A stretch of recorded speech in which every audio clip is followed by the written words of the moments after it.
The views and opinions expressed by the hosts do not state or reflect those of the company and its management. Any assumptions, views, and insinuations made by the hosts or guests do not reflect those of the show, the management, and the network. Listener discretion is advised. Warning. This podcast contains spoilers.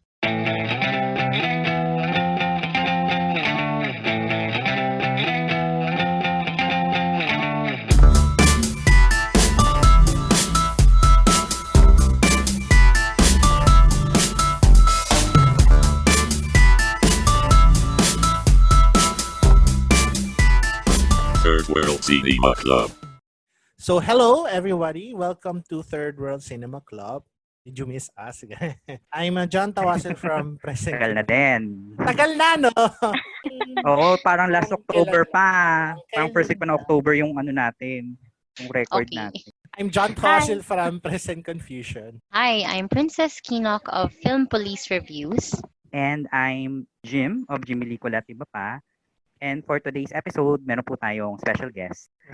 He's an award-winning documentary filmmaker. He's also one of the juries of Gawad Alternativo section of Cinemalaya this year. And recently, he's one of the panelists of the Ang Docu Talkback regarding docu-docs and co-production. So, please welcome Mr. Ryan Esper Brazil. Hello po sa Yay! inyong lahat. I'm happy to be here.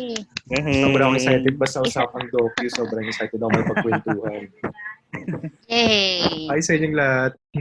Ayun. So, today, we'll be talking about the recently concluded Daang Docu Film Festival. Actually, medyo mahaba yung 2020 journey ng Daang Docu, no? Initially, this was supposed to be released in March, supposed to be shown in UP Cinemas, no? Pero the pandemic hit and then, ayun na, all hell broke loose. So it was delayed indefinitely until, something could happen. And it resurfaced again in an online form. And all of the entries were shown online for a duration of 1 month, no? 4 to 5 weeks. And we managed to watch a lot of really great documentaries from this festival. So I guess the first point na pwede natin pag-usapan is, kamusta naman overall ang Daang Docu for you guys? I guess, umpisa ako with myself. Parang ako, sobrang na-enjoy ko siya. It's one of my, wala naman masyadong festivals ngayong taon, pero it's one of the festivals that I've enjoyed the most this year. And personally, wala akong hindi nagustuhan sa lineup sa kahit ano man yung napanood ko. And I hope it shines a light on Filipino documentary makers kasi Filipino documentarists are some of the best in the world in my opinion. Yung output natin talaga world class, I think. And we have a lot of stories to tell people. Yun. How about you guys? What are your thoughts about Daang Docu Film Festival? I guess naging advantage for them for some odd reason yung pandemic kasi when they launched early this year, medyo parang nagkaroon ako ng feeling na hindi sila ganun ka-prepared kasi nga may pandemic na paparating, ganyan. So, alam mo yun, hindi naging smooth yung flow. Pero it was really, really great that they finally launched it late September, with the Marcos thing. Tapos, yun, I agree. Walang tapon sa lahat ng films nila. And it's so amazing to find well-curated films online na hindi siya kalat-kalat. Tapos, alam mo yun, parang maganda rin yung marketing strategy nila to like remind you na, okay, for this week, we have this. And then, best of all, syempre, yun nga, may masterclass. So, hindi lang siya yung festival na feeling mo is something that's getting money from you. Pero it's also reliving that experience that you get sa cinema na para may schedule siya and hindi constricted yung schedule to like an hour or two lang. Talagang stretch siya for the whole week. So you have, although hindi natin panood lahat, pero alam mo yun, parang you have the chance to watch it. So worth it and free siya. So yun, worth it din na mag-spend ka ng time on it. Tsaka, which is really something that's good for us na mahilig manood ng films. And even those sa mga hindi mahilig manood ng films kasi accessible siya. So, hindi mo na kailangan mag-login, mag-create ng account and all that. Yun, kasi hosted nila mismo. And it's something that, a lot of other festival programmers should follow maybe in the next few months kung may pandemic pa din. Diba? So, it's really organized. Ayun. Ikaw naman, Jim, what did you think of the Daang Docu Festival as a whole? Ako naman na-excite ako kasi hindi ako masyadong hindi ako masyadong nanonood ng docu in a film festival. And napapansin nga natin na yung mga documentaries, sila yung hindi masyadong napapansin din, no? Once na you attended film festivals, ganun. And for instance, sa isang film festival na na-attendan natin before, no, konti lang yung audience ng documentaries. Tapos usually ang documentaries pa, either mga senior citizens pa yung nanonood, ganun. So yun. And ang maganda kasi dito with the Ang Docu, dahil nga pandemic, so it's accessible, no. Agree ako with Ces. And mas malawak yung nare-reach niya compare kasi with the physical film festival. And this year kasi ang nakikita ko mga strong na filmmaking ay sa documentary no. So aside from BL series, iba naman ng topic 'yun. Pero 'yun, documentary saka short films yung ngayon. Strong kasi wala masyadong full length kasi syempre nagkaroon ng quarantine or pandemic kaya limited yung production ngayong taon. 'Yun. Brian, as someone who's worked on documentaries yourself, what are your thoughts on Daang Docu? Yes. Actually, attend ako, mismo invite ako ng mga festivals abroad festival for documentary. Kaya nung narinig ko yung Daang Docu, parang sobrang excited ako sa akin. Naging happy ako at the same time. Kasi sa ibang bansa, yung documentary nila yung festival nila talagang solely for documentary. You can watch a lot of documentaries doon. So, karamihan sa mga South Korea and Japan, yung mga festival talaga sila for documentary. And minsan naisip ko pag umattend ako, nakakaingit naman sana nagkita sa Pilipinas. Kaya nung nagkaroon ng Daang Docu, parang, wow, this time meron ng festival solely for documentary na hindi lang siya singit sa ibang festival. Kasi based on my observation, parang ganun lagi yung nangyayari. So, ayun, just want to remind na parang naging bold din yung decision ng team dito, no? Yung Daang Docu team, kasi parang gusto yata nilang magkaroon ng festival for 100 year ng Philippine cinema. Kaya siguro pinush din nila itong documentary film festival. And what I really like sa Daang Docu, yung mixture ng stories, no? Hindi lang siya, sa Pilipinas kasi very known na documentary for TV. Dito, nagkaroon ng pinasok yung ibang flavor, ibang pagtingin sa dokumentaryo, yung mga indie. Parang it's a good combination na hindi lang siya purely for television documentary. At the same time, merong mga may independent voice na pinasok na dapat nating maintindihan. Ano yung pinagalingan ng mga filmmaker na to, ano yung background nila, ano yung pagbuo nila ng kwento, which is for me very important sa documentary filmmaking. Ayun. So, hopefully, in the future, magkaroon pa tayo ng mga ganitong klaseng festivals, Yes. no? Oo, kasi parang when we think about Filipino films, yung documentaries doesn't exactly, yung parang automatically come to mind. And a lot of people, kahit na within film circles, they look upon documentary films differently compared to, say, narrative films. Ganun. So, ang ganda na may platform tayo for these filmmakers to showcase their work. And it's something to be proud of, I think. Nabanggit ko nga din kay Brian kasi before, nung pag nagkakausap kami sa work, no, nung wala pang pandemic. Yes, nagkakaroon kami ng mga chat minsan. Kami, chit-chat kami niyan ni Brian na ang Pilipino kasi tayo, na nasanay tayo that yung documentary libre because of the free TV, Television, yung yeah. national TV, yun lang. So, hindi tayo sanay or hindi tayo aware na may mga documentaries na pinapalabas sa cinema. Saka, I believe hindi kasi nag-take risk din, di ba? Or nag-invest mga producers or yung nagfa-finance ng documentary to create more documentaries. And aside from that, I believe hindi rin siya sinusuportahan ng mga cinema sa mall kasi hindi natin alam kita siya eh. Nandun yung part ng documentary. So kaya maganda rin na nagkaroon ng Daang Docu para hindi lang nalilimit with the full-length fictional films, kundi kakaroon tayo ng variety ng pinapanood natin, which is docu, diba? And nakita natin iba-ibang form, may short, may long form, di ba? Yes. Documentary in Daang Docu. So, rin i-add na ang documentary ay hindi lang siya nakakahon sa konsepto ng balita. Isa siyang pelikula rin na dapat maintindihan din ng viewers na film din siya.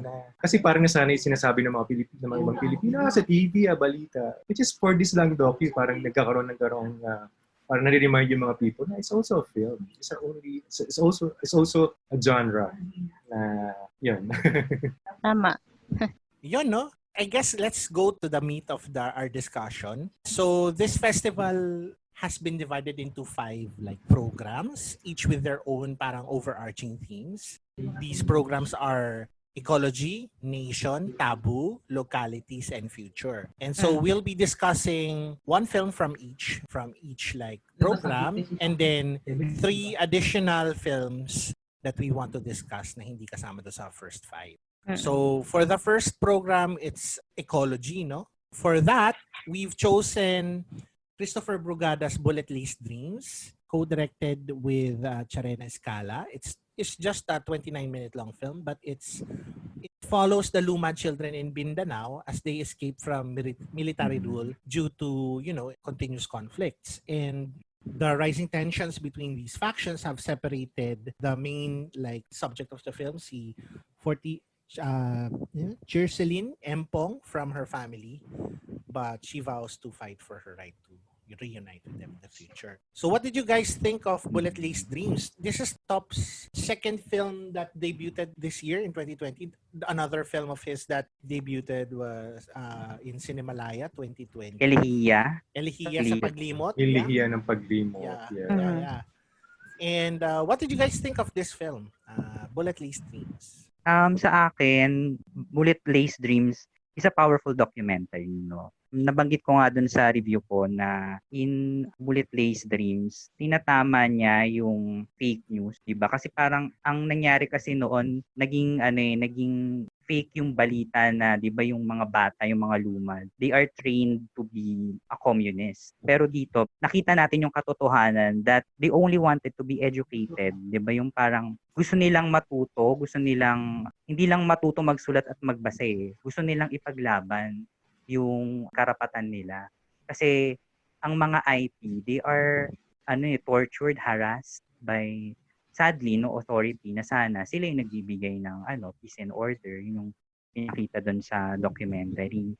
And ang nakikita ko kasi sa documentary, I believe Brian will agree, na kitang-kita mo yung roots nung mga natutunan ni Tops Brugada from the network, ganun. And even nakita ko rin naman yun yung treatment niya in Elihiya sa Paglimot. So yun, powerful siya, matapang. Actually, ang naramdaman ko while watching it, nagalit ako. Kasi bakit ganito? Parang unfair yung nangyayari, di ba? Yun yung hindi natin, yun ang maganda sa mga documentaries kasi hindi natin, ito na yung mga part ng ibang bayan or ito yung mga lugar na I believe hindi na natin napupuntahan, hindi na tayo, kumbaga, in other words, masakit man or harsh, wala na tayong pakialam eh. Diba? Kasi ang iniisip na natin, medyo pag dito sa city, iba rin yung problema, diba? So dito mas nakita natin, matindi rin pala yung pinagdadaanan nila ng mga IP sa Mindanao.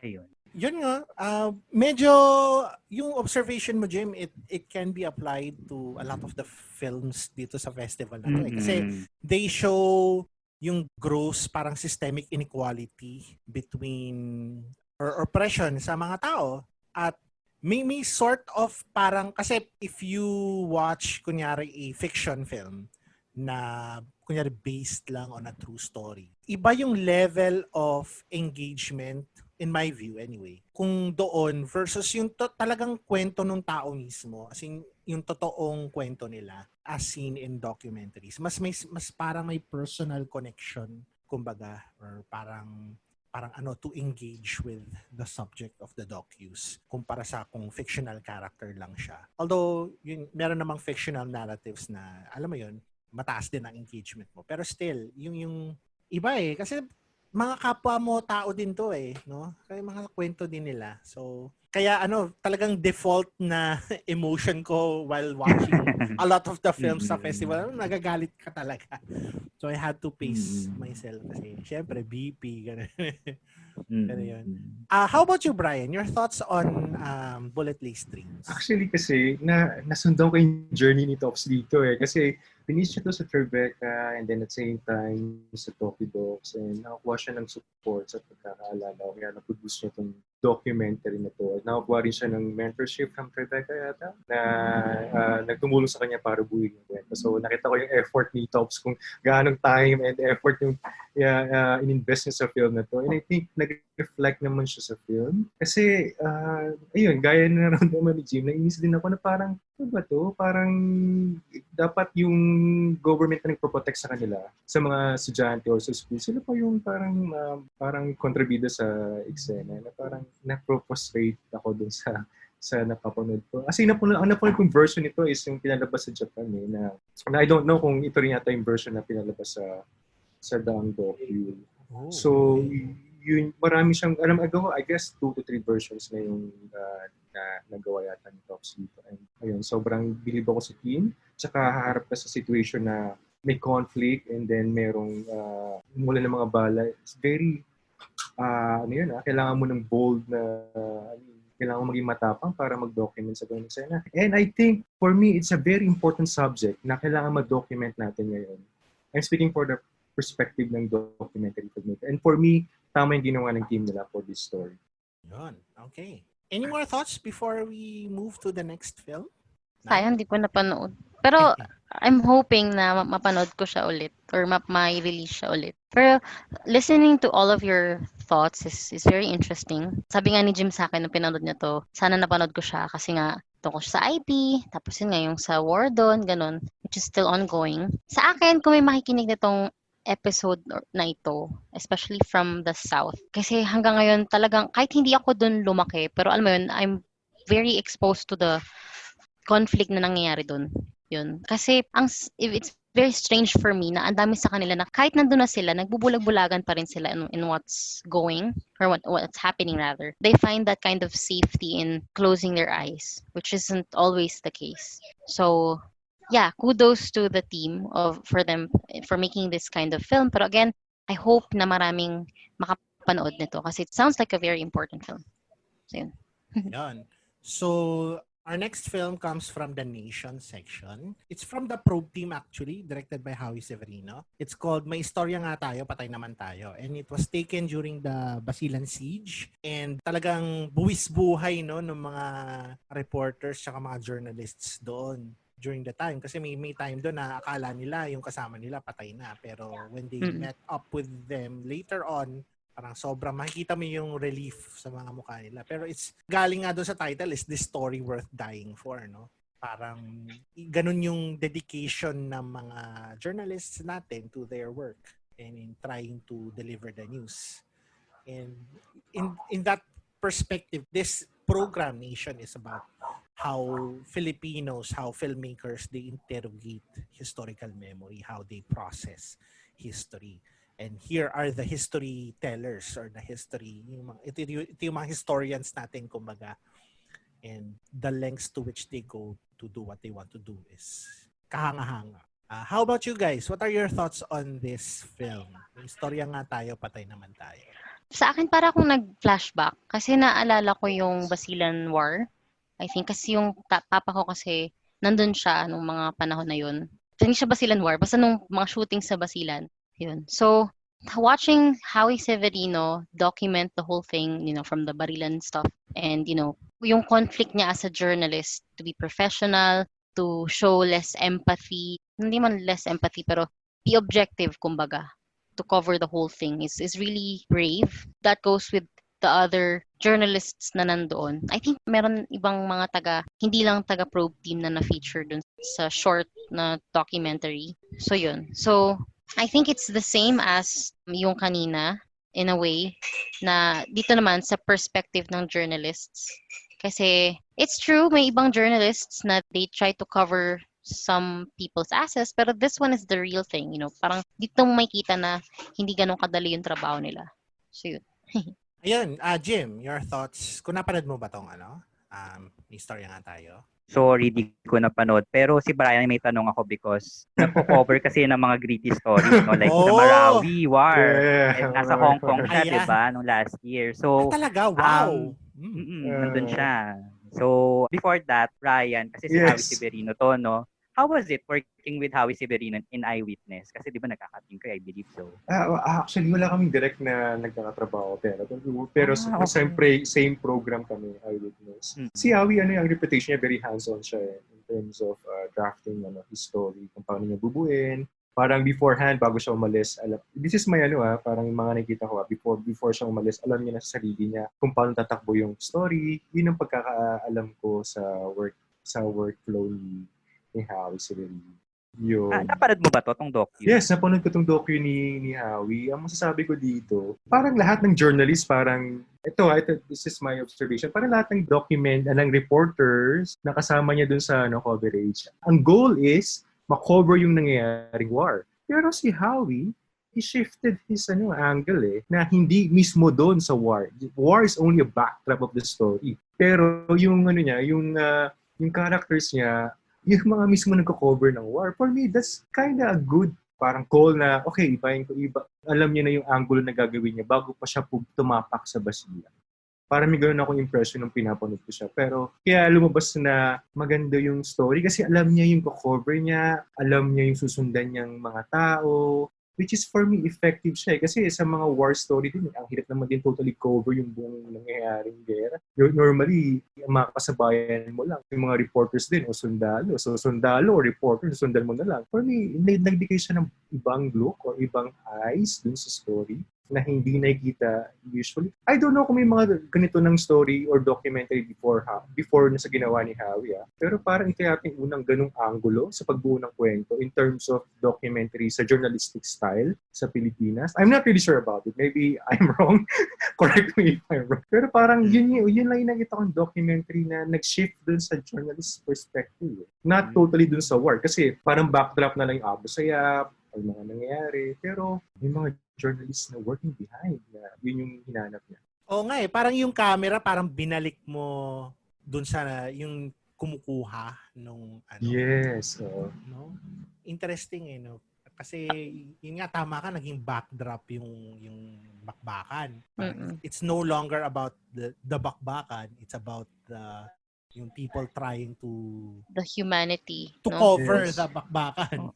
Correct. Saka, I just want to add yung perspective yung nilagay niya dun Parang yung as a journalist, parang kaya ang dali niya na kwento, na swabe. Kasi perspective niya sa mata niya. And he's a journalist. So alam niya yung nangyayari. Alam niya kung paano susulat yung kwento niya. Kasi ever since naman journalist si Howie. Parang, yun lang, yung gusto ko na point out there. It's perspective siya ng journalist. It's a very personal film, story for me. Yun. Tama. Tsaka parang feeling ko as a journalist, you guys always have to, yung parang quick ka on thinking. Kasi yun nga, kagaya nun, real time yun na nangyayari. Parang hindi mo naman pwedeng sabihin na, hindi, dito lang mag-focus sa war kasi this is what's happening. Pero siya, parang, alam mo yun, parang yun nga tama, na he had to think na, okay, we'll cover the war, pero what's the point? Di ba? Parang ganun. So, galing. Ayun. Tsaka dito yata nakuna si I forgot her name, sa taga-ABS-CBN. Yun yung iniisip ko. Nakalimutan ko kasi kung sino siya. Alam ko yan. Alam ko dito nakunan yun And then parang naging meme na siya sa Facebook. Oo, sabi ko, parang kilala ko to. Nakalimutan ko lang na. Dito yata nakunan yun Yung probe nung time na yun nasa GMA pa. Yung mga 2002 ata yan, no? 2001. Si Doris yata yun. Yung nagsabi ayun, si Doris. So tayo rito. Mamatay tayo. Sorry, naman tayo.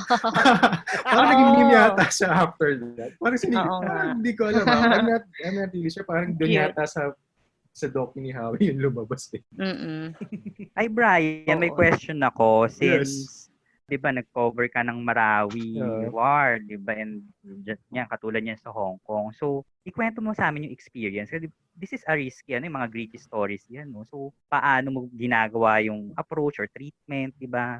Actually, sa war kasi, parang, I covered Marawi and yung sa Hong Kong. Parang, parang for me, hindi mo siya mapaplano. Kasi, mapaplano mo yung safety. Alam mo dapat sa sarili mo kung kailan ka magba-back out. Alam mo kung paano yung risky. Pero minsan kasi yung pagtakbo ng kwento, parang kung ano nakikita mo, yun na siya Tapos yun ang susundan mo na lang siya Pero sa perspective na, sa usual na ginagawa na, kasi as is na siya nangyayari. The only thing you can do now is to find a good character. Kung paano mo tatakbo. Like si Howie's, journalist yung tinakbo niya. Minsan kami, hinahanap namin. Sino yung good character yung susundan natin. And for Hong Kong story, ang dilemma ko that time, paano siya uunawaan ng mga Pilipino?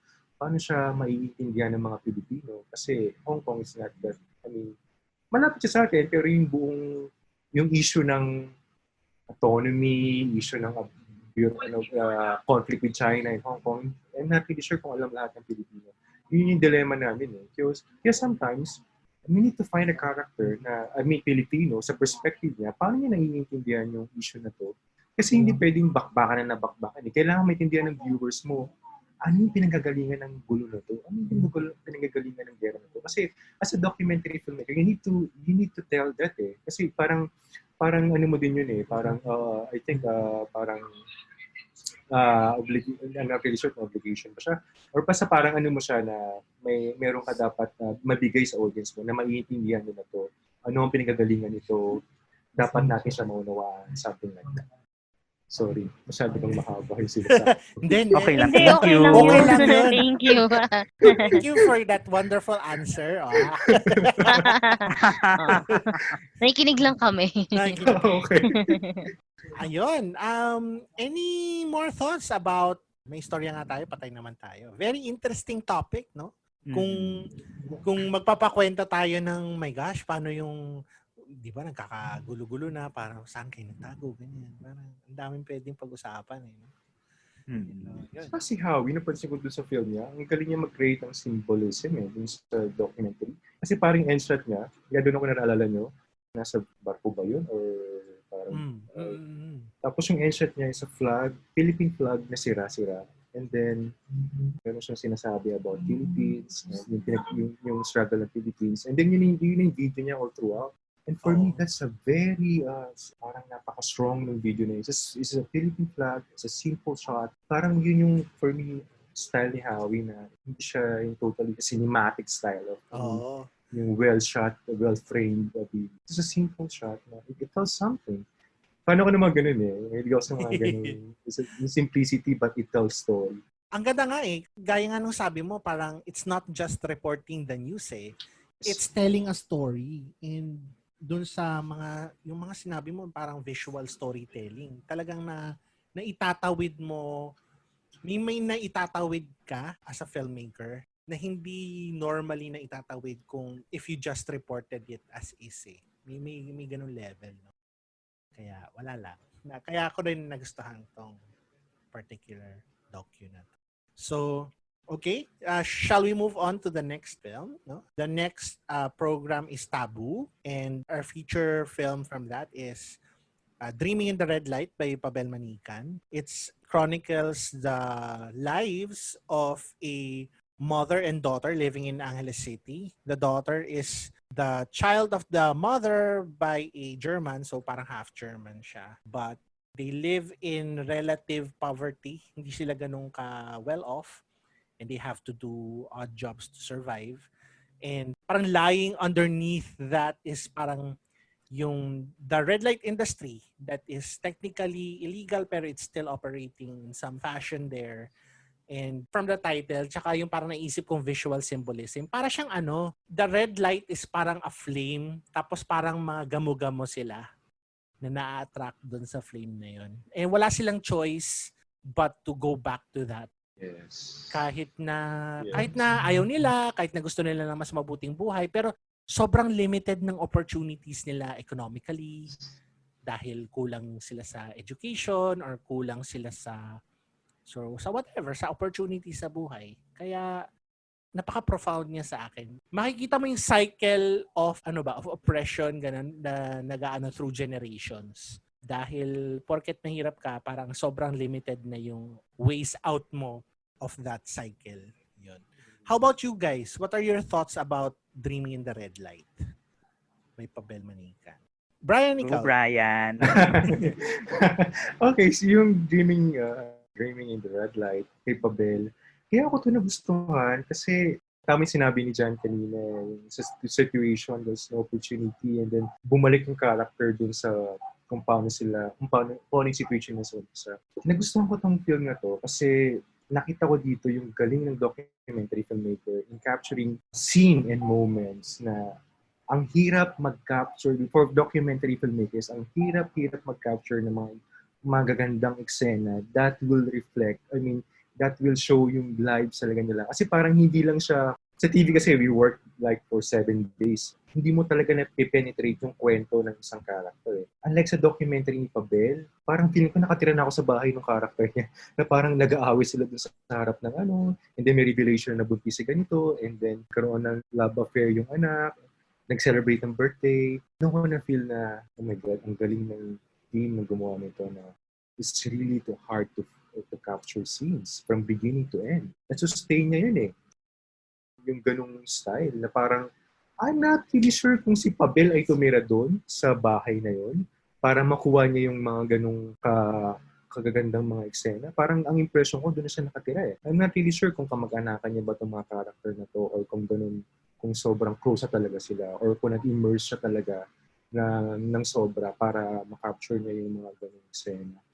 Yun. Tsaka kung papansin mo yung pelikula, nagtatransform yung character May nabuntis, nanganak, nagtrabaho. For nanay yun And then for the anak, ayaw na niya mag-aral, maghanap ng trabaho, hanggang sa naging part na rin siya ng Gadagis, ng community. Very engaging story, well-crafted story. Ang alam ko, pinalabas ko sa France Parang karoon ng, kinumission siya ng French producer para ipalabas sa France. Ayun. Sobrang, papansin niyo yung Red Light District for us is not a really new story. Pero kay Pabel, nabigyan niya ng ibang flavor Nagkaroon ng understanding kung paano naging buhay. Kasi parang, di ba, yung sex work or prostitution or kung ano mang about sa Red District, naging popcorn issue siya Habang tumatagal, di ba, parang, yan na naman, kwento na about yan na naman. Pero this time, nung pinanood ko siya, kasi I have this mindset na ito na naman ko about the Red District, about ano sa ganito. Para naging popcorn issue siya. Pero nung napanood ko siya, napasok ko yung kwento nila.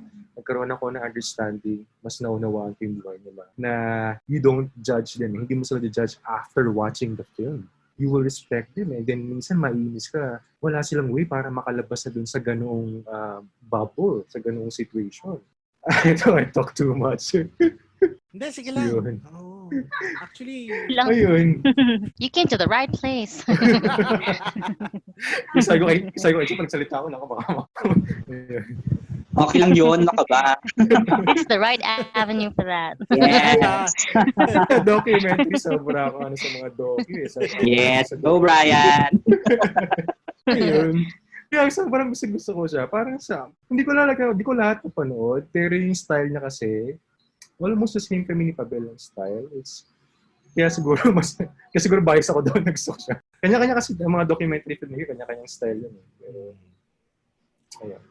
Something kasi is hard to capture scenes talaga Diba sa narrative, you create your scene. This time, you wait for the scenes. yes. Which is, kaya tumatagal yung documentary Ayun, ang galing ng transformation for this story. Ang transformation hindi lang sa mother, pati sa anak, pati sa buong arc ng kwento, which is... Yun yung gusto ko din, para talagang naging, parang organic yung kwento Parang you see these characters, you live with these characters. May level of parang intimacy that you share, that they are sharing their lives with you. Tapos hindi static sila. Parang the film ends in a very different place where it begins. Yes. I'm not really sure kung dumaan si Pabel kay Dixie kasi in terms of yung Dixie Carolina, siya yung isa sa mga docu-filmmaker natin sa Pilipinas na parang I'm not really sure kung student na ba si Pabel or nag-append siya kay Dixie. Lumabas nakita ko yung Dixie style dun sa documentary. Have you watched Bonzo? Yun yung mga docu ni Dixie. Yun. Nakita ko lang dun sa film ni Pabel. Ayun. So, Princess or Jim, have you seen Dreaming in the Red Light? Naku, sadly hindi. Sorry. Hindi ko rin siya napanood. Ayun. Something to look forward to in the future. Yan. So, thumbs up galing sa amin dalawa ni Brian. Thumbs up. 2 thumbs up. Thumbs up. Kaya nga, interesting Gusto ko tuloy mapanood, kaso hindi ko napanood. Sorry. Hopefully, mapanood natin ulit in the future. Or Sana kung i-release future, siya ulit. Parang the best of the Ang Docu. Ganun. Napalabas pa sa Q Cinema tong Dreaming in the Red Light. Sorry, kasi hindi ko siya... Parang hindi. Hindi. Yung tatlong Q Cinema docus was A is for Augustine, for My Alien Friend, tsaka yung isa. Yes. Ano yung favorite ni Johnny isa Ano isa? Which one? Yung, For my alien friend yung paborito ko. Okay. Hindi, sino ba Ay, isa? dalawa Basta lang may ata. isa pa. Yung Tatlo yun. Hindi, mayroon kasing previous na Q-Cinema films na yung kay Wena Sanchez na, no? All Yung Yes, All si Grown Wena Up. Sanchez. Yun, All Grown Up. when, Tsaka yung Cinema din Kaya yun. tsaka si Pabel, ang alam ko, magkaibigan yata sila or basta may company yata. I think involved si Wena Sanchez dito sa Dreaming in the Red Light. Dreaming in the Or Red producer or something. Basta may credit siya dito. Pero yun. That's it. That's the end of this episode. Thank you so much for listening. This would not be made possible without your support, and of course with the help of Cutprint Podcast Network's team, headed by Patricia Marie Ferrer, Network and Podcast Manager Ellie Kiron Cole, Social Media Manager Rowan Palomares, Business Development Team Lead Lee Lirio, and from the creative side, Christina Lido and Andre Luis Castillo Ibanez. Follow us on Instagram, Facebook, Twitter, Stitcher, Spotify, and Apple Podcasts, or wherever else you get your podcasts from. Third World Cinema Club.